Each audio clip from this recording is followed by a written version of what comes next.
Calon penonton konser NCT 127 ditipu calo. Bayar Rp5 juta ternyata yang dibeli tiket hari pertama.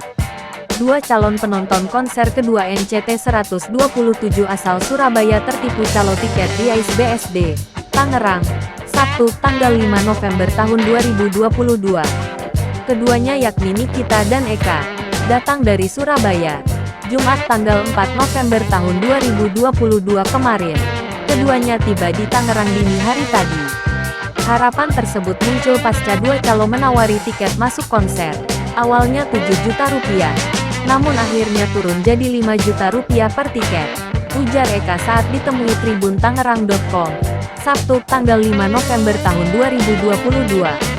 Usai mendapat tiket berupa gelang yang diberi tanda barcode, keduanya diantar sampai pintu depan. Kemudian, calo pun pergi. Saat keduanya scan barcode, barulah keduanya mengetahui bahwa mereka telah ditipu. Tiket yang dibeli ternyata tiket hari pertama. Keduanya pun kemudian langsung mencari polisi, dan tak sengaja bertemu Kapolres Tangsel AKBP Sarli Solu dan mengisahkan kejadian tersebut. Oleh Sarli, keduanya lalu dibawa ke pusat pos di dalam area, dan laporan keduanya ditindaklanjuti. Adapun tiket konser diketahui hanya berkisar Rp1.045.000 hingga Rp2.900.000.